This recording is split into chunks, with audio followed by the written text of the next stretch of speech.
ناظرین، Sindh T V news کے programme ملاقات میں آپ کا میزبان سردار عبدالرحیم حاضر خدمت ہے۔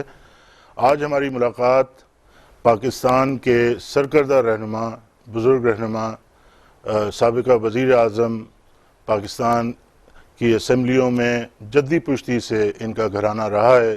تقسیم ہند و پاک سے پہلے بھی 3 مرتبہ اسمبلیوں میں اپنے علاقے کے لوگوں کو ریپرزینٹ کیا ہے۔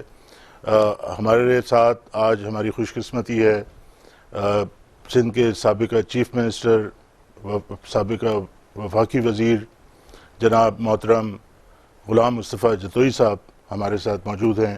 جتوئی صاحب، آپ کا بہت شکریہ، آپ ہمارے پروگرام میں ہمیں موقع دیا آپ سے بات کرنے کا۔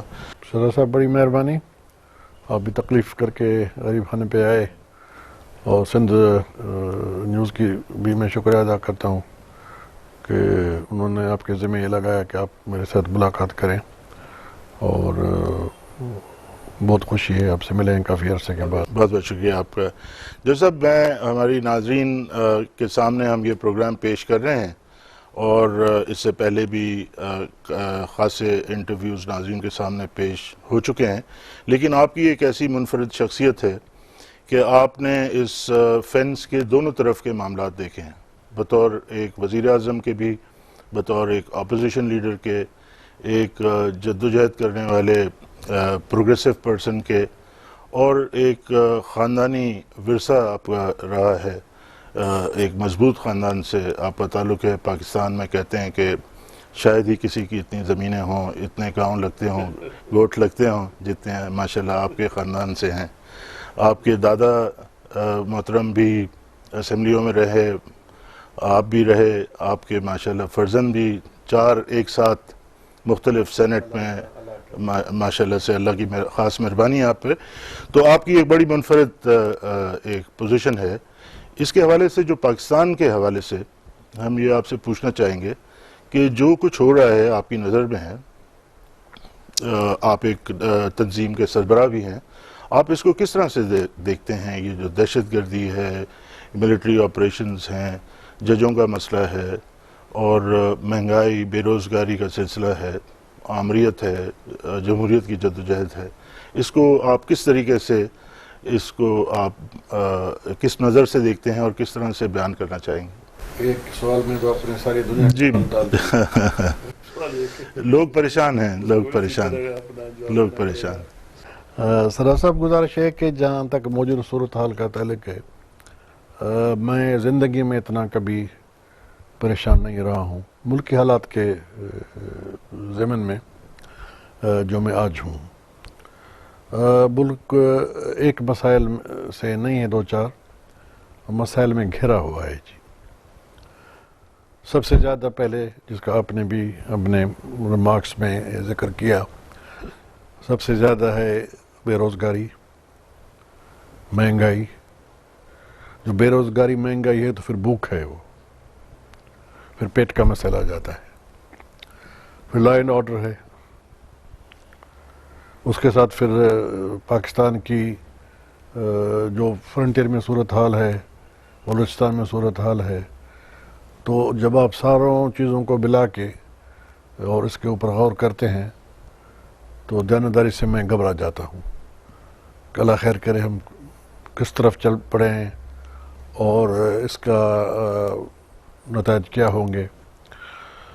اگر پہلے ہم لیں اینٹی ٹیررزم کی اگر بات ہے، تو اس وقت بھی ہمارے اوپر یہ مسئلہ 9/11 کے بعد مسلط کیا گیا۔ وہ ایک عام طریقے سے سب کو پتہ ہے کہ وہ جو فیمس ٹیلی فون کال کا ذکر ہوتا ہے کہ یو آر وتھ اس اور یو آر ناٹ وتھ اس، تو اسی دن سے یہ معاملہ شروع ہوا۔ اس سے پہلے پاکستان میں دہشت گردی نہیں تھی۔ طالبان کا ذکر جب ہوتا ہے تو طالبان کو کس نے پیدا کیا؟ کس کی پیداوار ہیں طالبان پاکستان کی، امریکہ کی، سعودی عربیہ کی، UAE کی۔ یہ جو اس وقت کولیشن تھی، یہ ان کی پیداوار ہے۔ اس وقت چلو ایک اپنا ایک ٹارگٹ تھا اور حقیقت ہے کہ ایک ایگریشن کیا رشیا نے، میں اس کو ڈیفینڈ نہیں کر رہا ہوں، رشیا واز این ایگریسر، تو ایگریشن کا مقابلہ کرنا لازمی تھا، لیکن اتنی ان کو قوت دینا، اتنے ویپنز دینا، بہت سوفسٹیکیٹڈ ویپنز دینا، ان کس نے دیے؟ اگر وہ اس وقت صحیح معنوں میں ان طالبان کو حکومت میں تو آ گئے تھے، ہم نے ریکگنائز بھی کیا، پاکستان نے، شاید یو اے نے بھی کیا شاید، اور امریکہ بھی کرنے والے تھے اس کو ریکگنائز، یو کے، لیکن حالات پھر تبدیل ہو گئے۔ تو جب اچانک آپ نے ان کو چھوڑ دیا اپنے رحم و کرم پہ، تو پھر ایسے ایلیمنٹ آ جاتے ہیں کہ صورتحال کو خراب کریں، ان کو استعمال کیا جائے۔ تو شروعات وہاں سے ہوئی۔ اگر ہم اس وقت سوچ سمجھ کے 9/11 کے بعد اپنے اقدامات کرتے اور اس قسم کی ہم فوراً جو ہے وہ تابع داری نہ کرتے، تو مجھے یقین ہے کہ حالات اتنے خراب نہ ہوتے۔ یعنی میں سمجھتا ہوں کہ حالات ایسے تھے کہ انسان کو یا ملکوں کو دنیا کے ہوا سے چلنا پڑتا ہے، دنیا کی جو فضا ہے اس میں سے آپ کو فٹ کرنا ہوتا ہے، لیکن یہ اس میں بہت جلد بازی کی گئی۔ کئی ہم شرائط بنوا سکتے تھے اس وقت بھی، لیکن نہیں ہوا، لیکن یہ معاملہ بڑھتا گیا۔ اب اس سے یہ ظاہر ہوا کہ بس 7 سال آپ نے فورس یوز کیا ہے، 7 سال، نتائج کیا نکلے؟ خطر خواہ نتائج تو نہیں نکلے، کوئی کامیابی تو نہیں ہوئی، حالات دن بدن بگڑتے گئے، جون جون دوا کی مرض بڑھتا گیا، ٹھیک ہے صاحب؟ تو ان چیزوں کا دنیا بھر میں نیگوسیشنز، ڈائیلاگ کے سوائے کوئی راستہ نہیں ہے جی۔ اور ہو سکتا ہے، میں آج بھی کہتا ہوں، اگر امریکن انٹرفیئرنس ہمارے معاملات میں اس حد تک نہ ہو کہ بھائی اب اس حد تک بات کریں، اس حد تک نہ کریں، نہیں، ہم خود مختار ملک ہیں، ہمیں پتہ ہے کہ پاکستان کے انٹرسٹ، پتہ ہونا چاہیے کہ ہمارے ملک کے انٹرسٹ میں کیا ہے، اور ٹھیک ہے ان کا انٹرسٹ ہے تو اس حد تک وہ اپنے انٹرسٹ کو دیکھیں، لیکن کم از کم ایک فری ہینڈ تو دینا چاہیے نا۔ یہاں چھوڑی بہت بات ہوتی ہے ڈائیلاگ کی، گفتگو کی، تو پہلے دن اسٹیٹمنٹ آ جاتے ہیں کہ نو دس از رانگ، یہ تو انکریجمنٹ ہو رہی ہے جناب، یہ تو ایسے عناصر کو پھر شیلٹر ملے گا پاکستان میں، آگے بڑھنے نہیں دے رہے آپ کو، تو پھر کیسے آپ کامیاب ہوں گے جتنے بھی نیگوسیشنز ہو رہے ہیں؟ اور آپ دیکھیں صورتحال کیا ہے فرنٹیئر کی، سارا صوبہ میں کہتا ہوں کہ ایک آگ کے لپیٹ میں ہے۔ اللہ خیر کرے، جو ٹی وی پہ ہم دیکھتے ہیں، اگر پشاور کے تک لوگ پریشان ہیں، پشاور جو کیپٹل ہے فرنٹیئر کا، اگر وہاں کے لوگ بھی خود کو محفوظ نہیں سمجھ رہے ہیں، وہاں بھی ہے کہ افواہات ہیں یا خدشہ ہے یا خطرہ ہے کہ بھائی پشاور میں کب ایکشن ہو رہا ہے، تو پھر باقی چیز کون سی بچی؟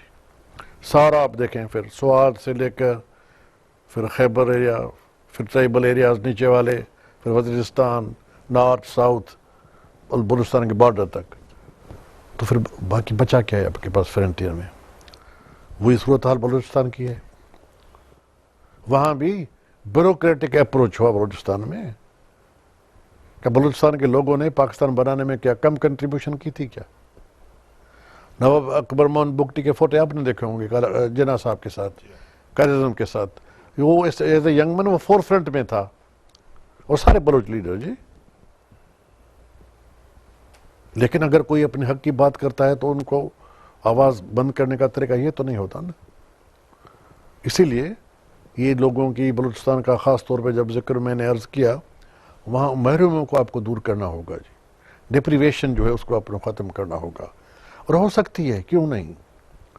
یعنی اگر یونائٹڈ اسٹیٹس آج ایک یعنی سب سے زیادہ طاقتور ملک ہے، آپ وہاں کا آئین اٹھا کے دیکھیں نا، وہاں کے اسٹیٹس کتنے آئین کے دائرے میں رہتے ہوئے کتنے خود مختار ہیں۔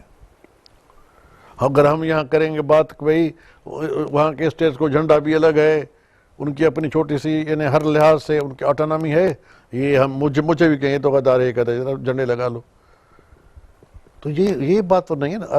عرض ہے کہ میرے کرنے کا مطلب ہے کہ لوگوں کو سیٹسفیکشن ہو.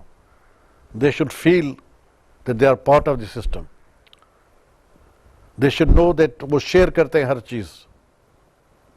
تو کیوں نہیں, اگر اتنے سال ہم کٹھے رہیں, اور ان کے مفاد میں بھی ہے, سندھ کے مفاد میں ہے, بلوچستان کے, فرنٹیئر کے, پنجاب کے. اگر پاکستان اللہ کرے گا ہمیشہ رہے گا. میری تو زندگی میں دعا ہے کہ اللہ ہمیشہ رہے. میری زندگی تک میں تو نہ دیکھوں نقصان پاکستان کو, لیکن ہمیشہ یہ رہے کہ اللہ کا طرف سے گفٹ تھی. حقیقت جو گفٹ ملتی ہے مفت میں, اس کی قدر بھی شاید نہیں ہوتی. لیکن اللہ کرے ملک ہمیشہ رہے. لیکن اسی طریقے سے تو نہیں ملک چلائے جا سکتے ہیں, نہیں لوگ اکٹھے رہ سکتے ہیں. اگر ایک گھر میں بھی 4 بھائی ہیں, 5 بھائی ہیں, اگر وہاں بھی اگر یہ ایٹیٹیوڈ ہو گھر میں, تو وہ بھائی ایک گھر میں رہ سکتے ہیں. جس صاحب آپ نے بالکل درست فرمایا, اور آپ کی دعا بھی پوری قوم کی دعا ہے کہ اللہ تعالیٰ اس ملک کو نقصان سے بچائے. لیکن حالات جس طرف جا رہے ہیں, نواب اکبر خان بگٹی صاحب کا آپ نے ذکر کیا, اور ابھی تک ایک جمہوری حکومت آ چکی ہے, لیکن بلوچستان کے لوگ ابھی بھی شاید سیٹسفائیڈ نہیں ہیں. جو سرحد میں ہو رہا ہے وہ تو ہو ہی رہا. تو یہ ایک بڑا خطرہ ظاہر کیا. وہ تو خود میں نے اس کی نشاندہی کی نا. میں نے جو فرنٹے میں حالت بلوچستان کا بھی میں نے خود کہا, میں خاص طور پہ نام لیا میں نے بلوچستان کا, کہ وہاں بھی یہ صورتحال ہے. یہ صورتحال کیا ہے؟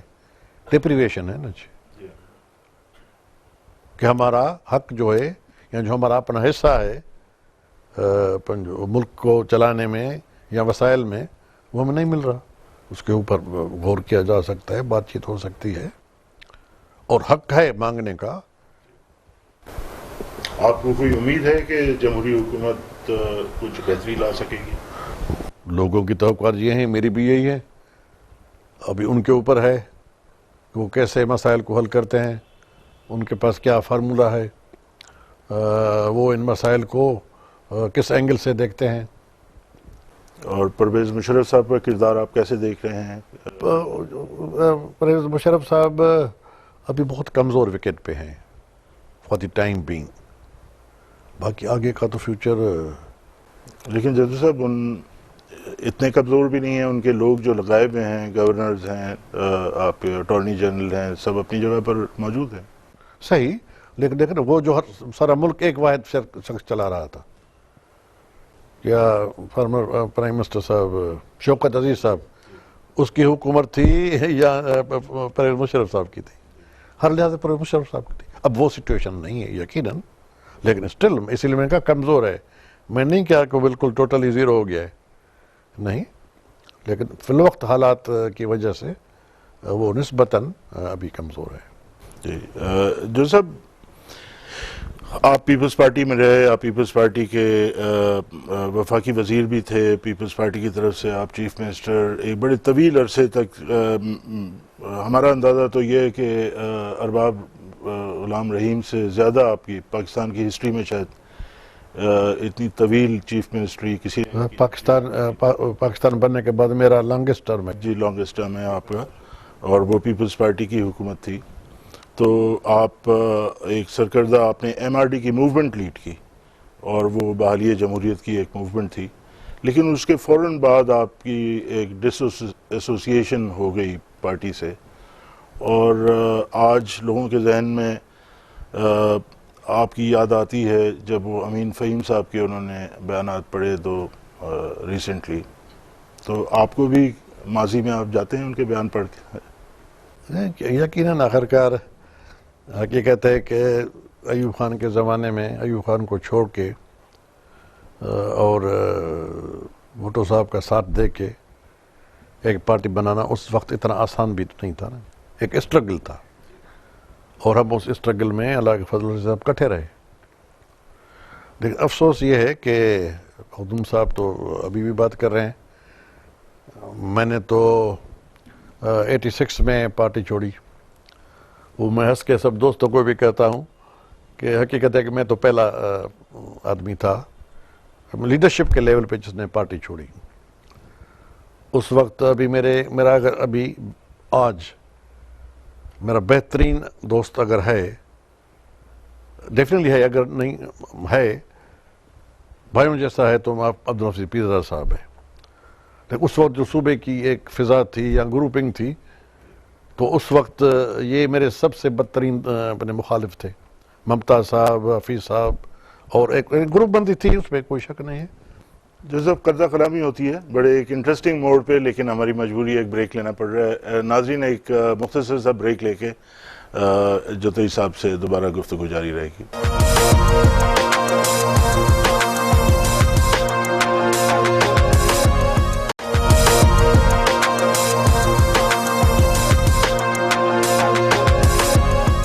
ویلکم بیک ناظرین. آپ فرما رہے تھے آپ کی جو اس وقت کی گروپنگ تھی اس میں پارٹی کے افیئرز. شاید لوگ سمجھتے ہوں گے میں ہر ہوتے کیوں بات کر رہا ہوں، لیکن اگر کوئی چیز، کوئی حقائق ہیں، تاریخ کا حصہ ہے تو دہرانا پڑتا ہے. جی میں جیسے آپ نے ذکر کیا اس کا MRD کی تحریک کا، میں نے نہیں کیا. جب ہوتا ہے تو پھر تاریخ کھلتی ہے نا. مجھے فخر ہے کہ تحریک میں نے چلائی، لیکن اکیلا تو نہیں کر سکتا تھا.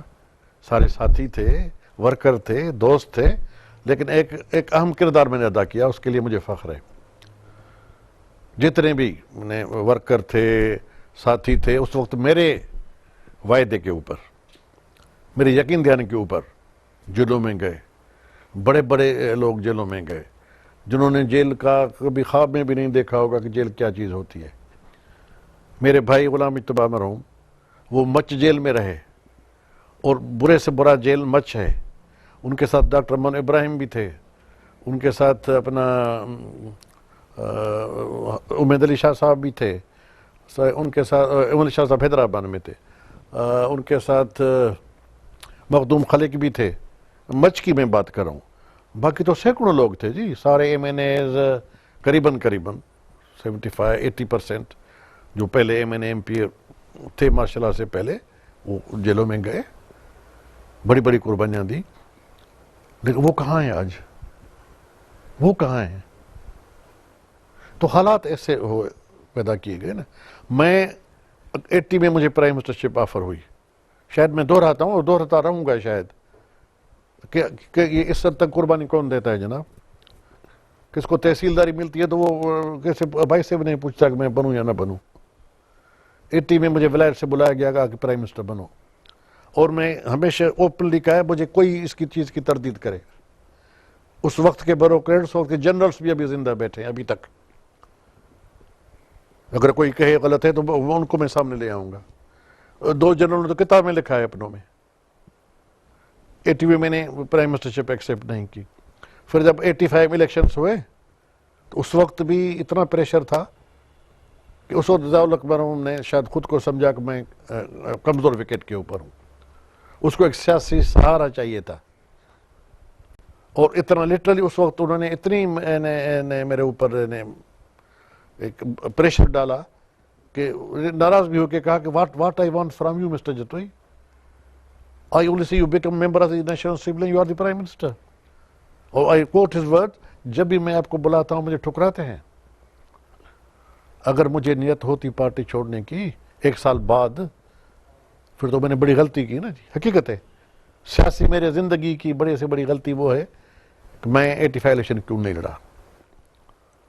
اگر حالات نے مجھے مجبور کیا 1 سال بعد پارٹی چھوڑنے کے تو 1 سال پہلے میں چھوڑ دیتا کہ میں پرائم منسٹر تو بنتا نا. لیکن میرا موٹیو تو ظاہر پڑا ہے نا. 86 میں جب میں نے پارٹی چھوڑی مجھے کیا مل رہا تھا؟ کئی افواہیں ہوئیں، یہ ہوا وہ ہوا، لیکن الیکشن نہیں ہو رہے تھے. اس وقت باون خان جوڑی پرائم منسٹر بن چکے تھے، میں اسمبلی کا ممبر نہیں تھا، تو مجھے کیا مل رہا تھا؟ لیکن نہیں چل سکے نا. ہمارا اختلافات ہوئے شہید محترمہ بینی صاحبہ سے، اختلاف ہوتے ہیں لندن میں، اور میں نے لندن میں استعفیٰ دی اپنے سندھ کے، میں پریزیڈنٹ تھا یہاں کا پیپلز پارٹی کا سندھ کا. میں نے وہاں استعفیٰ دی اور سارے دوست میرے پاس آئے، جناب آپ کی خاطر ہم جیلوں میں گئے، اتنی قربانیاں دی، اب جب باری آ رہی حکومت کرنے کی تو آپ پیپلز پارٹی چھوڑ رہے ہیں. اور جسی طریقے سے محترمہ شہید بینی صاحبہ کی ریسیپشن لاہور میں ہوئی، وہ تو تاریخی ہے جناب. وہ تو نہیں بھٹو صاحب کی ہوئی، نہیں کسی اور لیڈر کی پاکستان میں ہوئی، نہیں بینی صاحبہ کی اس کے بعد ہوئی. وہ تو حقیقت انپریسیڈنٹڈ ایک مثالی ایک تاریخی ریسیپشن تھی. تو لوگوں نے کہا جناب اب ہمارا یہ اشر کر رہے ہیں, دوستوں نے کہا جب راؤنڈ دی کارنر ہے, اب ہم دیکھ رہے ہیں کہ ہم حکومت میں آ رہے ہیں اپنی. میں نے کہا نہیں جناب, عزت سے زیادہ کوئی چیز نہیں. سیاست میں ہم لوگ ہیں, ایک اپنا اصول ہے عزت کے خاطر. یہ عزت کا مسئلہ تھا جب میں نے بھٹو صاحب کی حکومت میں 3 مہینے میں استعفا دیا تھا پہلے. آپ شاید واحد وفاقی وزیر ہیں جو کہ کمیونیکیشن منسٹری آپ نے چھوڑی تھی جب وہی کہتا ہوں, وہ پہلے 3 مہینے میں ان کی بڑی مہربانی, پھر انہوں نے منایا مجھے, سب کچھ ہوا. لیکن میں پہلی بات پہ آتا ہوں تو چلو اختلافات ہوئے, میں چھوڑ گیا, پیزا صاحب سب نے کہا یہ غدار. میں پھر ابھی پوچھتا ہوں تو غدار کے بعد پھر سارے لوگ کیوں آئے؟ ممتاز صاحب نے پارٹی چھوڑی, بھٹو صاحب نے, حفیظ پیرا صاحب نے پارٹی چھوڑی, معراج خالد صاحب نے پارٹی چھوڑی, شیخ رشید صاحب نے پارٹی چھوڑی, یہ جو ڈائی ہارڈ تھے جی. ڈاکٹر مبشر نے پارٹی چھوڑی, ڈاکٹر غلام حسین نے پارٹی چھوڑی, اور کئی. یہ تو میں نے آپ کو سینٹرل لیڈرشپ کا جو گورنر غلام مصطفیٰ کھر صاحب نے پارٹی چھوڑی. یہ تو وہی تو جو سینٹرل کے وزیر رہے, چیف منسٹر رہے, گورنر رہے. اپنا حنیف رامے صاحب نے پارٹی چھوڑی, انہوں نے میری بھی جوائن کی تھی پارٹی. مطلب یہ عرض کر رہا ہوں کیوں, کچھ تو وجوہات تھے نا. تو حقیقت جب ہم نہیں چل سکے اصولوں کے تحت, یہ تو پارٹی ایک سے دوسرے میں جانا, میں کوئی ٹکٹ پہ الیکٹ تو نہیں ہو گیا تھا کہ میں اسی طرح ادھر کا ادھر چلا گیا, نہیں. پارٹی چھوڑنا, پارٹی تبدیل کرنا ایک دنیا میں سیاسی عمل ہے. چرچل نے 2 مرتبہ اپنی پارٹی چینج کی. Great leader of the century. Churchill کو میں سینچری کا گریٹ لیڈر مانتا ہوں. بھٹو صاحب نے پارٹی چھوڑی, مسلم لیگ, کیا گناہ کیا کیا؟ نہیں چل سکے. تو اسی لیے عرض کر رہا ہوں جب ہم نے دیکھا کہ ہم نہیں چل رہے ہیں تو بسم اللہ خدا حافظ. ہم جل صاحب یہ بھی اطلاعات ہیں کہ یہ فروری 2008 کے الیکشن سے پہلے جو کیئر ٹیکر گورنمنٹ بنی تھی, اس میں بھی آپ کو انہوں نے دعوت دی تھی شاید کیئر ٹیکر. میں کیوں بوس کرتا ہوں اشارتاً جی. تو جب وہ دیکھا کہ میرا موڈ ہی نہیں تو پھر یقیناً. اطلاعات یہ بھی ہیں, آپ نے کہا کہ میں کیئر ٹیکر نہیں بننا پسند کروں گا, میں پرماننٹ بنوں گا. تو پرماننٹ تک بھی بات نہیں گئی. کچھ ایسے ہائی لیول کے اوپر لوگ کہ یہ بہتر ہوگا کہ کریڈیبلٹی ہوگی, یہ الیکشنز کروائیں, یہ کروائیں, جو پہلے بھی آپ نے کروائے تھے. میرا کوئی انٹرسٹ نہیں ہے. یہ قصہ ختم ہو گیا کہ یہ میں نے پھر آپ کہتے ہیں کہ میں نے کوئی شرط ڈالی آگے میں بنوں, نہیں, اس حد تک بات نہیں گئی تھی. لیکن ان کا خیال تھا کہ آپ بن جائیں, کیئر ٹیکر کم از کم بن جائیں. وہی ایک تھا کہ بھائی چلو پہلے بھی الیکشنز اگر ہو چکے ہیں, اس وقت بھی ایکسیپٹ ہوئے, میرے الیکشنز کے بعد الیکشنز کو ریزلٹس کو ایکسیپٹ کیا گیا. تو یہی شاید میرے خیال میں ذہن میں یہی ہوگا کہ ایک الیکشن کریڈیبل شاید بن جائے. جو سب سندھ کے عوام خصوصاً اور پورے پاکستان کے عوام ایک نقطے پہ تشویش کا شکار ہیں. میں آپ سے یہ پوچھنا چاہوں گا کہ آپ وزیر اعظم رہ چکے ہیں, کیئر ٹیکر وزیر اعظم تھے. محترمہ بے نظیر بھٹو صاحبہ کی شہادت ایک کیئر ٹیکر دور میں ہوئی. اگر آپ وزیر اعظم ہوتے تو آپ کون سے ایکشنز لیتے, کیا کرتے؟ میں صاحب تو بے صاحبہ کا ثانیہ میرے لیے تلائیں, مجھے نیند حرام گئی میری. وہی رشتہ تھا بھٹو صاحب کے ساتھ, پہلے دوستی سے رشتہ ہوا, پھر اتنے قریب ہوئے کہ ایک بھائی بن گئے, پھر ہم نے کٹھی پارٹی بنائی. پہلے 2-3 سال تو کٹھے ہی رہے نا جوانی کے جلوے میں. بھٹو صاحب اور میری عمر میں کوئی 2.5-3 سال کا فرق تھا, تو اس جوانی کے ایج میں تو کوئی فرق نہیں نظر آتا.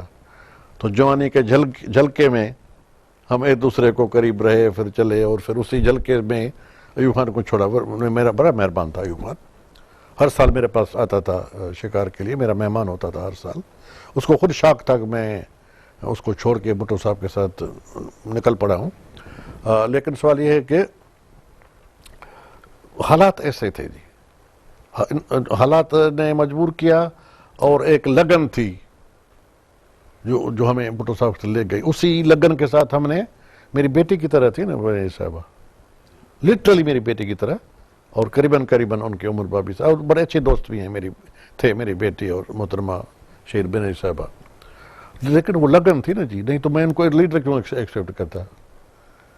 مجھے تو میری بیٹی کے برابر ہے بھائی, میں اس کو کیسے لیڈر تسلیم کروں.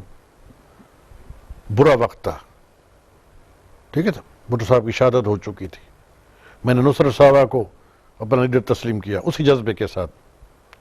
کیا مجبوری تھی میرے اوپر 49 میں اور 79 میں کہ میں ایکسیپٹ کروں محترمہ نصرت صاحبہ کو لیڈر کے لیے؟ کیا مجبوری تھی؟ ایک مورل تھی, بوجھ تھا. مجھے ضمیر کہہ رہا تھا کہ میں اس وقت میں ان کو نہ چھوڑوں. وہ ایک ضمیر پکار رہا تھا 1 سال بعد میں 80 میں کہ میں ماشاء اللہ ایڈمنسٹریٹر کا پرائم منسٹر کیسے بن سکتا ہوں. تاریخ نے کہ مجھے مروایا. تاریخ کیا لکھے گی, تاریخ کیا لکھے گی, لیکن وہی جذبہ وہی تھا, ایک پیار تھا جس کی خاطر میں نے نہیں بیگم نصرت بھٹو صاحبہ کو لیکن محترمہ شہید منیر صاحبہ کو جو میری بیٹی کے برابر تھی اس کو بھی میں لیڈر تسلیم کیا.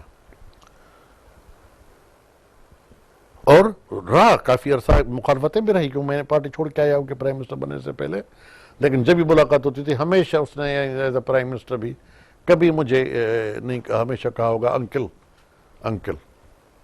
اور میں نے بھی پرائم منسٹر پہ ہوتے بھی میں چاہتا تھا اور کئی مرتبہ کہتا بھی تھا, میں کہا پرائم منسٹر خوشی کی بات ہے, میں کہتا تھا محترمہ پرائم منسٹر صاحبہ, لیکن وہ دل سے جب نکلتی بات وہ کہتا تھا بیٹی بیٹی بیٹی یہ غلط ہے, بیٹی یہ ہونا چاہیے, بیٹی یہ روکیسٹ ہے. مطلب اس لحاظ سے میں نے ہمیشہ اس کو ایڈریس کیا ایز بیٹی. تو اس قسم کے رشتہ تو تھا نا جی. لیکن جب شہادت کا آپ ذکر کرتے ہیں تو یقیناً میں لیکن ایسے آپ کا سوال ہے, پھر غلط فہمی بھی ہو جاتی ہے نا. بڑی سازش تھی, اس میں کوئی شک نہیں ہے.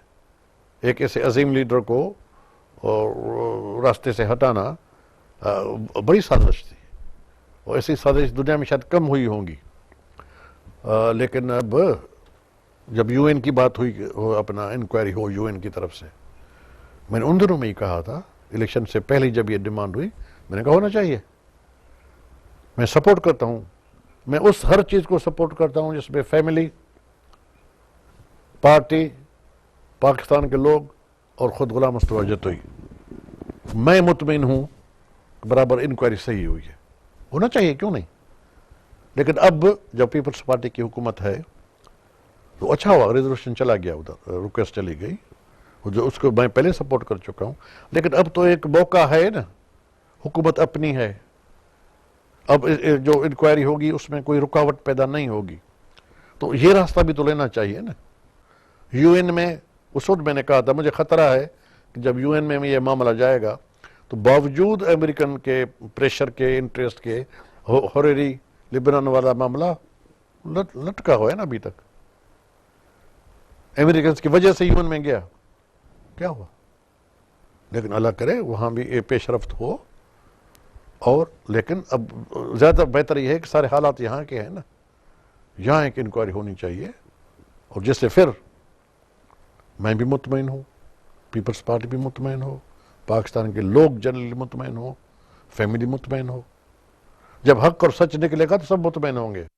تو سب کم از کم یہ بات تو معلوم کی جا سکتی ہے نا کہ 1 گھنٹے کے اندر وہ سڑک کس نے صاف کروائی. تو ساری چیزیں انکوائری میں آنی چاہیے نا. جی ہاں, اور جو گواہان ہے, جو کچھ جتنے بھی اس میں خامیاں ہوئی, یا جتنی بھی جان بوجھ کے کی گئی, یا جو کچھ اللہ جانتا ہے جو کچھ ہوا, تو اب یہ ساری چیزوں کو نقاب تو اتارنا چاہیے نا ان کا. میں نے آپ سے سوال اسی وجہ سے کیا تھا کہ آپ بھی کیئر ٹیکر پرائم منسٹر تھے, یہ کیئر ٹیکر دور میں ہوا, تو یقیناً اگر ایسے ثانیے میں تو انسان انکوائری کرا سکتا ہے, لیکن دیانتداری سے انکوائری ہو نا.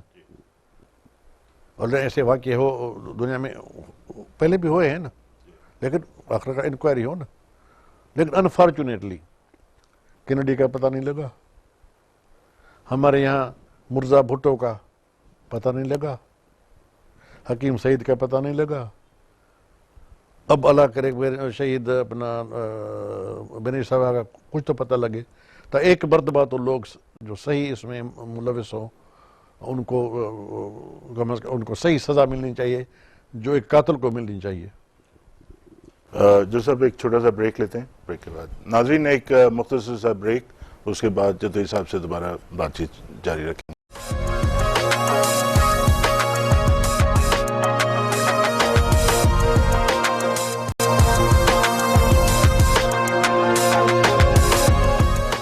ویلکم بیک ناظرین. اب ہم محترم غلام مصطفیٰ جتوئی صاحب سے یہ پوچھیں گے کہ آپ کی جماعت، آپ کی پارٹی کا نام نیشنل پیپلز پارٹی ہے، لیکن آپ کی سیاست بہت محدود ہے، اور جو سیاست آپ کرتے ہیں، ہارٹ لینڈ آف سندھ میں آپ نے اللہ کے فضل سے اتنی سیٹیں لی ہیں، میں سمجھتا ہوں کہ یہ آپ کی مضبوطی ظاہر کرتی ہے ایسے حالات میں جبکہ یک طرفہ تقریباً الیکشنز تھے یہ فروری کے. تو آپ کیا دیکھتے ہیں اپنی پارٹی کا رول پاکستان کی سیاست میں آگے چل کے کیا ہوگا؟ سرحد صاحب، عرض ہے کہ جب میں نے پارٹی بنائی، جس طریقے سے وہ پارٹی بنی 29 اور 30 اگست کو 66 نہیں ساری اپنا 86، ایسی پارٹی کبھی نہیں بنی کہیں بھی. وہ فلمیں بھی موجود ہیں، اخبارات، ان کے ہیڈنگس، کالمس. اس طریقے سے کسی بھی پارٹی نے جنم نہیں لیا. 20-25 former M N As, former governors, former chief ministers, ایک جذبے کے ساتھ، ایک کنوکشن کے ساتھ. جیسے میں نے عرض کیا نا، اگر مجھے چھوڑنی ہوتی پارٹی تو میں 85 میں چھوڑ کے الیکشن لڑتا نا. جو میں کہتا ہوں میری غلطی، وہ دوسری غلطی مانتا ہوں، 80 والی نہیں، 80 والی غلطی میں مانتا ہوں. میں نے غلطی کی کس لیے؟ What for?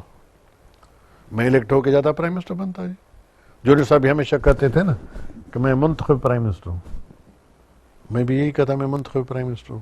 لیکن اس کو درکنار جب میں نے یہ پارٹی بنائی 85 کے ایک سال کے بعد، تو ان کو بھی پتا تھا نا کہ کیا مل رہا ہے. اگر وہ دیکھتے کہ میں بھائی ابھی پاور میں آ رہا ہوں، میں پرائم منسٹر بن رہا ہوں، میری حکومت بن رہی ہے، تو جس طرح دنیا کی سیاست پاکستان کے ساتھ دیکھیے، اس قسم کا مجموعہ تو پھر ہو سکتا تھا نا. لیکن یہ تو ویسے ہی ہوا نا، ایک اعتماد تھا. الحمدللہ اعتماد میں نے قائم رکھا ہے آج تک بھی. لیکن میں آگے نہیں بڑھ سکا اپنا فائنینشیل مسائل کی وجہ سے. پیسہ نہیں میرے پاس. آج بھی اس عمر میں آپ مجھے اگر زندگی تو خدا نے کتنا ہے پتہ نہیں، لیکن چلو میں 2-3 سال سے زیادہ ایکٹیو بھی نہیں رہ سکتا ہوں. مجھے ہر سال میں 10 کروڑ روپیہ دیں. لوگ تو اربوں آج کل خرچ کرتے ہیں نا. مجھے 10 کروڑ روپیہ صرف دیں، یا 1 کروڑ ایک مہینے میں خرچ کرنے کے لیے. میری رزلٹ دیکھیں آپ کیا نکلتی ہے پاکستان میں. کوئی بھی پارٹی فائنینس کے بغیر تو نہیں ہو سکتی صاحب. آپ کو چھوٹی موٹی اخبار چاہیے، آپ کو دفتر چاہیے، کم از کم ایک صوبے میں ایک دفتر چاہیے، جو اہم ڈسٹرکٹ ہے وہاں دفتر چاہیے، پھر اسٹاف ہوتا ہے، پرنٹنگ ہوتی ہے، کمیونیکیشن ہوتا ہے. اب یہاں سے اسلام آباد جاتے ہیں جناب 40 لاکھ روپے، اپنا 26,000 روپے ٹکٹ. تو یہ اخراجات کے بغیر تو نہیں ہو سکتا نا. تو مجھے جو حقیقت ہے، ہم جو پیچھے رہ گئے، وہ صرف سبب تھا کہ میرے پاس اپنا یہ فائنینشیل وسائل نہیں تھے میرے پاس. جو صاحب نواب شاہ آپ کا ضلع ہے، آبائی ضلع ہے. اب ایک تجویز آئی ہے اسمبلی میں کہ اس کا نام تبدیل کیا جائے. آپ اس کو کس طرح سے دیکھتے ہیں؟ آپ اس کی تائید کرتے ہیں یا نہیں صاحب، میں کوئی ذاتیات مخالف نہیں کر رہا ہوں. ایک یہ تاریخی چیزیں ہوتی ہیں، کچھ ہسٹوریکل چیزیں ہوتی ہیں. نواب شاہ ڈسٹرکٹ بنا ہے 1912 میں، اب 100 سال ہو گیا جی. اور اس وقت کے جو سید صاحبان تھے، جس کا نواب شاہ نام رکھا گیا، اس وقت کا جو سید تھا وہاں کا زمیندار تھا. نواب شاہ ایک چھوٹا ٹاؤن تھا، اس نے اپنی زمین دی کہ چلو اگر نیا ڈسٹرکٹ جب بنا ہے ہمارے لیے، میں اپنی زمین دیتا ہوں، آپ اس میں. حالانکہ ان شاہ صاحبان سے میرا آج بھی پولیٹیکل اختلاف ہے، شاید وہ پیپلز پارٹی میں بھی ہیں، میں سمجھتا ہوں. لیکن ایک ہسٹوریکل چیزوں کو ہمیں ڈسٹرائے نہیں کرنا چاہیے، ان کو رہنے دیا جائے. یہ تاریخ ایسا ہے. اور کئی چیزیں ہیں جو کہ محترمہ شہید بنار بھٹو کے لیے کی جائیں. بہت بڑی بڑی چیزیں ہیں جن ان کے اوپر نام رکھا جائے، ہمیں خوشی ہوگی. وہ چیز وہ ڈیزرو کرتی ہے یہ چیزیں، کوئی شک نہیں. جس نے قربانی دی ہے اور جو اس نے اپنا ایک مقام پیدا کیا ملکی سیاست میں اور انٹرنیشنل سیاست میں، بین الاقوامی سیاست میں، تو اس میں کوئی حرج نہیں ہے، لیکن یہ جو چند ایک ہسٹوریکل ہیں باتیں، ان کو ذرا ڈسٹرب نہیں کرنا چاہیے۔ جو سب ملکی حالات پہ آ جاتے ہیں، بڑے سنگین حالات ہیں، جس طرح سے شروع میں آپ نے فرمایا۔ ڈاکٹر قدیر خان ایک بہت بڑا نام ہے پاکستان میں، کچھ لوگ انہیں محسن پاکستان سمجھتے ہیں، کچھ یہ سمجھتے ہیں کہ ایٹم بم اچھی چیز نہیں ہے، اس سے خرابی آتی ہے، ڈسٹرکشن ہوتی ہے۔ بہرحال یہ اپنے پوائنٹس آف ویو ہیں، لیکن ایک قوی تعداد ہے پاکستانیوں کی جو اس کو اپنا قومی ہیرو سمجھتے ہیں، اور انہوں نے یہ کہا ہے، ایک بیان ان کا چھپا ہے کہ پاکستان میں غداروں کی تعداد بہت زیادہ ہے اور ایک ایجنڈا ہے کہ پاکستان کو توڑا جائے۔ آپ ان کے بیان کو کس نظر سے دیکھتے ہیں؟ یہ بات تو پہلے بھی آئی ہے کہ کوئی نقشے وغیرہ بھی بنے ہیں، آپ سندھ کو خاص طور سے ذہن میں رکھتے ہوئے ہمارے ناظرین کو بتائیں گے کہ کیا خطرات ہیں اور ہمیں کیا کرنا چاہیے اس کو؟ پہلے میں نے کہا اللہ کرے، اس بات میں تو سننے کے لیے بھی تیار نہیں ہوں جہاں تک پاکستان کے نام کا تعلق ہے۔ عبدالقدیر خان کا جہاں تک تعلق ہے، وہ قومی ہیرو ہے، اس میں کوئی شک نہیں ہے، کوئی ہیرو ہے، تاریخ اس کو مانے گی، ہم آج بھی مان رہے ہیں، آخر میں بھی جنریشن سے مانیں گے۔ آپ نے کہا کہ ایٹم بم سے نقصانات ہوتے ہیں، اگر پاکستان کے پاس ایٹم بم نہ ہوتا تو 2 مرتبے تو لڑائی ہو سکتی تھی ہمارے ساتھ، ایک کارگل کے زمانے میں، اور دوسرا جب انڈین پارلیمنٹ کے اوپر جو اپنا بلاسٹ ہوئے یا جو کچھ ہوا تھا، اٹیک ہوا تھا، we are on the ورج of war. لیکن ایٹم بم اس وقت کی قیادت میں بھی اس میں کردار ادا کیا دونوں سائڈ پہ، لیکن ایک فیکٹر تھا ڈسٹرکشن کو روکنے کے لیے۔ تو ایک بڑا ایسیٹ ہے پاکستان کو، تو فخر ہونا چاہیے کہ ایک اس خطے میں پہلا ایک اسلامی ایک مملکت ہے جس کے پاس یہ قوت ہے، اور اس کے اوپر سارے اسلامی ممالک کو بھی فخر ہونا چاہیے، اور وہ کرتے ہیں، جب بھی میرا کوئی ذکر ہوتا ہے وہ کرتے ہیں۔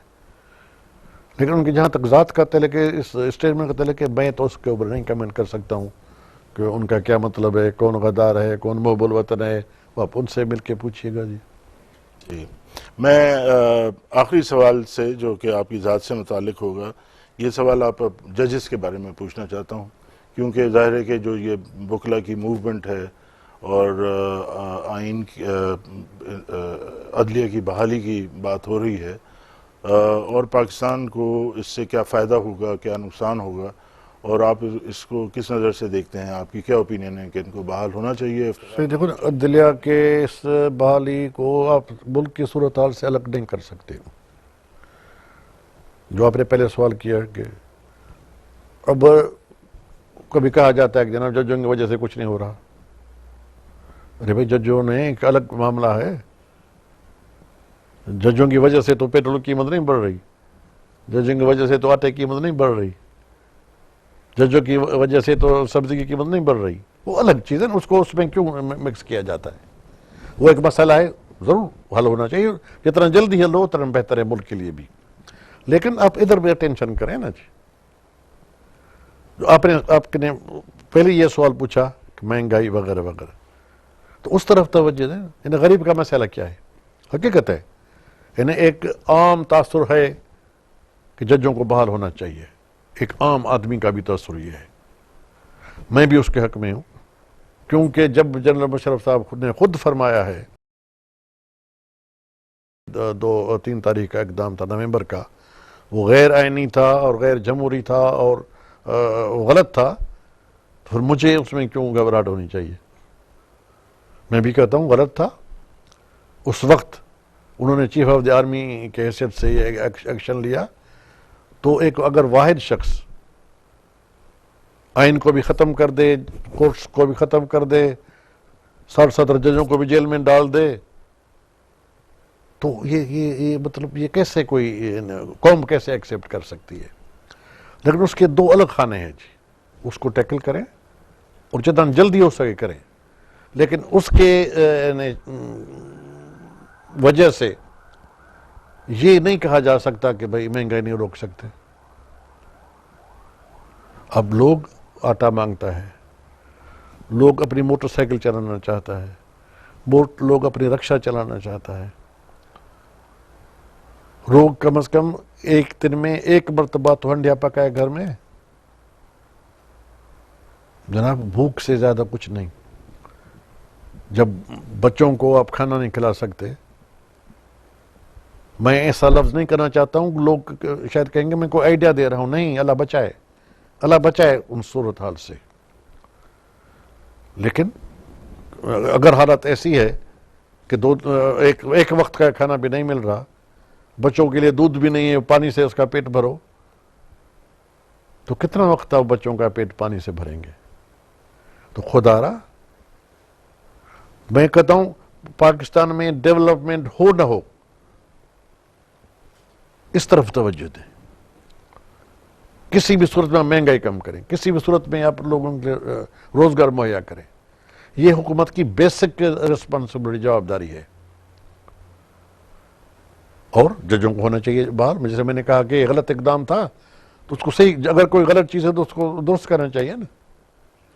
اور جو ایگریمنٹ تھی ہماری یا بور بننا کارڈ, اس میں ڈیفیکلٹی کیا مجھے نظر آ رہی ہے. میں تو بننا چاہتا تھا وکیل, نہیں بن سکا. لیکن سارے پرانے چیف جسٹس سارے ہیں, کئی پرانے جسٹسز سپریم کورٹ کے جو ججمنٹ جو ہے انہوں نے اپنا ویو دیا ہے ساروں نے مل کے, تو کچھ تو وزن ہوگا نا اس میں. ان کے مطابق کوئی آئینی یا قانونی رکاوٹ نہیں ہے اور ہونی چاہیے. تو میں بھی کہتا ہوں اس خلف شار کو ختم کرو. اگر آپ سب کہتے بھی ہو, دونوں پارٹیز کہتے بھی ہو کہ آنے چاہیے, آج نہیں تو کل آ رہے ہیں, تو بھائی آج کیوں نہیں آئے؟ ختم کرو, کسی کو لے آؤ واپس. جو صاحب آخری سوال آپ سے ہے, جو کہ آپ کی ذات سے بھی تعلق رکھے گا, وہ یہ اور آخری سوال سے پہلے آپ نے کہا تھا کہ میں بڑا زمیندار ہوں, جاگیردار ہوں. قطعی غلط. ایک پروپیگنڈا کیا گیا تھا جب میں لیڈر آف اپوزیشن تھا, کہ تنزن کہا جاتا تھا, ایشیا, یہ نہیں پاکستان, ایشیا کا یاد ہوگا. تو لنڈن میں دوست یار ملتے تھے, اب تو خیر سب کو پتہ ہے. صحیح آپ کی زمینیں ہیں وہ 7 ریلوے اسٹیشنز میں ہیں. ارے بھائی 7 ریلوے اسٹیشن کا کم از کم 5-6 میل تو فاصلہ ہوتا ہے. 3 میل بھی کرو تو 21 میل, یار مجھے 3 میل تو لے دو, 21 میل تو چھوڑے میں نے.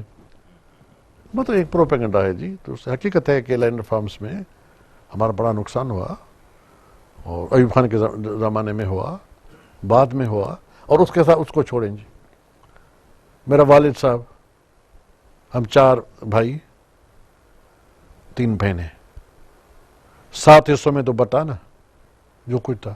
اب ہم 4 بھائی, ٹھیک ہے صاحب, ہماری بہنیں, میرے کتنے بچے, مجتبہ بھائی کے کتنے بچے, ڈاکٹر صاحب کے کتنے بچے. تو میں کہتا ہوں فریکشن بچ جاتا ہے نا. ثابت کرتا ہوں نا جی. اگر والد صاحب کے زمانے میں لینڈ فارم ایوب خان کے بعد جتنا بھی بچا, آپ چلیں دیکھیں, اس کو آپ ڈیوائڈ کریں, تو جو میکسیمم لمٹ ہے وہ بھی نہیں ہے ہمارے پاس, انڈیویجول کے پاس. جنرل سے کر رہا ہوں, نہیں ہے. جو صاحب آخری سوال میرا یہ ہے کہ تاریخ کے جو اسٹوڈنٹ ہیں وہ جانتے ہیں کہ آپ کی شخصیت کی وجہ سے, آپ کی کمپٹنس لیول کی وجہ سے, آپ کی کمٹمنٹ بھٹو صاحب کے ساتھ جو تھی اور اس مہم میں تھی, آپ بینیفیشری بھی رہے لسانی فسادات کے جو سندھ میں ہوئے تھے. اس کے بعد آپ کو سمجھا گیا بھٹو صاحب نے کہ آپ کی شخصیت اس معاملات کو ٹھیک کر سکتی ہے, اور آپ کو آج بھی رسپیکٹ حاصل ہے تمام سیکشنز آف سوسائٹی کی سندھ میں. تو آپ اس کے بارے میں کیا سمجھتے ہیں کہ یہ ناسور کب ختم ہوگا سندھ سے؟ یہ بٹا ہوا ہے سندھ لسانی بنیاد پہ, اور کوٹا کی بات کی جاتی ہے, اربن رورل کی, اور یہ فسادات ہوتے ہیں. تو اس میں کوئی بہتری؟ مطلب بڑی ایک انفارچونیٹ بات ہے, بدقسمتی ہے. اس سے ملکی نقصان بھی ہے, لیکن صوبے کا زیادہ ہے جی. ہمارا واحد صوبہ ہے جہاں اس قسم کا بٹوارہ ہے جی. بلوچستان میں نہیں ہے. بلوچستان میں حالانکہ آپ کو کوئٹہ اور جتنا بھی اوپر کا علاقے ہیں, ڈسٹرکٹس ہیں 4-5, سارے پشتون اسپیکنگ ہیں, پٹھان ہیں, آدھا باقی آدھے سے زیادہ یعنی کوئٹہ سے نیچے سمندر تک بلوچ ہیں، بالکل آسانی سے پیسفل رہ رہے ہیں، صدیوں سے رہ رہے ہیں۔ اس میں مسئلہ یہ ہوا کہ زبان جب تک آپ نہیں اپنائیں گے انٹیگریشن نہیں ہوگی۔ میں باہر کا ہوں، سید سارے باہر کے ہیں، صدیقی سارے باہر کے ہیں، لیکن انہوں نے خود کو اپنایا نا یہاں۔ ایک مرتبہ میں بتاؤں، چیف منسٹرز کانفرنس تھی اور اس میں وقت تھا کہ بلوچستان کے کینال کو پانی چوڑا کر کے زیادہ دیا جائے، تو اس وقت چیف منسٹر بلوچستان نے مجھے کہا کہ بیٹھا تھا ساتھ میں، سندھ اور بلوچستان کٹھے بیٹھتے ہیں نا، پھر فرنٹیڈ آتا ہے ادھر پنجاب سندھ بلوچستان، پھر تو خیر صاحب پانی کا اس میں تو ذرا رعایت کیجیے گا۔ ہم نے جو اپنے سمری بھیجی تھی مخالفت کی تھی، میں نے کہا میں کیسے کروں گا، کہنے یار بلوچ تو ہے نا، میں کہا خون میرا بلوچی ہے، نمک میرا سندھ کا ہے جی، میں نمک سندھ کا کھا رہا ہوں، میں یہاں سندھ نے مجھے یہاں بھیجا ہے، اللہ نے کیا، ہر وقت میں تو بڑا تقدیر کا قائل ہوں، لیکن مجھے سندھ نے یہاں بھیجا ہے، مجھ میں ایک رتی کا بھی مجھ میں آپ امید نہ رکھیے گا، وہ میں نے اپوز کیا۔ تو انٹیگریٹ ہو گئے تھے نا ہم۔ اگر میں بھی نان سندھی اس لحاظ سے کئی زمانے سے، میر بندل بھی کا چیف منسٹر بنا، وہی بلوچ تھا، 37-38 کی بات کرو، ٹھیک ہے، اس کے بعد سارے کئی سید صاحبان بنے ہیں نا، وہ بھی تو اس لحاظ سے سندھی نہیں ہے نا۔ اگر ہمارے بھائی شروع سے لینگویج اپناتے تو آج یہ مسئلہ نہ ہوتا۔ اس میں قصور میں دونوں فیکشنز کو دیتا ہوں، دونوں فیکٹرز کو، ایک تو 1 یونٹ جب جلدی بن گیا تو ایک فضا پیدا کی گئی، ایک آفیشل بھی فضا ہو گئی کہ سندھی مت ٹیچ کرو اسکولوں میں۔ جب پاکستان بنا، کراچی میں کتنے اردو اسکول تھے؟ جا کے ریسرچ کرو کتنے تھے، سیکھنی چاہیے۔ جب ہم نے تسلیم کیا کہ یہ ہماری قومی زبان ہے، یہ ایک فیصلہ ہو چکا، تو ہماری قومی زبان تھی، ان کی بھی تھی اردو اور ہماری بھی تھی۔ اگر اس کے ساتھ اپنے صوبے میں جہاں وہ رہنا چاہتے ہیں یا رہنا چاہتے تھے، اگر وہ زبان اسی طرح سیکھتے آتے، اگر 55 یونٹ کے بعد اگر وہ اسکول سندھی یہاں بند نہ ہوتے، تو ایک بڑا فیکٹر ہوتا، پلس فیکٹر ہوتا، جو ایک بڑا مائنس فیکٹر ہو گیا۔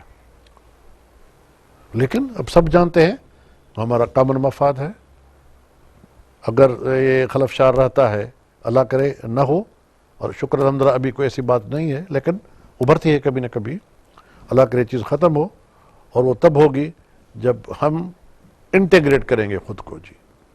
اور پھر میرا نسخہ یہ ہے، زبان is the best way, language is the best way to integrate wherever you go. جی صاحب کا بہت بہت شکریہ، آپ کے علم سے، آپ کے تجربے سے، آپ کے تجزیے سے ہمارے ناظرین نے استفادہ حاصل کیا ہوگا۔ ناظرین، یہ آپ نے دیکھا کہ ہمارے بزرگ سیاستدان، پاکستان کی ایک نامور شخصیت، ان کی نظر سیاست پہ کتنی گہری ہے، اور انہوں نے جو باتیں کی ہیں ماضی کے حوالے سے یا مستقبل کے حوالے سے، اس سے ہماری اور آپ کی رہنمائی ہوتی ہے۔ ہم محترم مصطفیٰ جتوئی صاحب کا شکریہ ادا کرتے ہیں، اور امید کرتے ہیں کہ ان کی باتیں انشاءاللہ ہم گرہ میں باندھ کے اس سے استفادہ حاصل کریں گے۔ بہت بہت شکریہ۔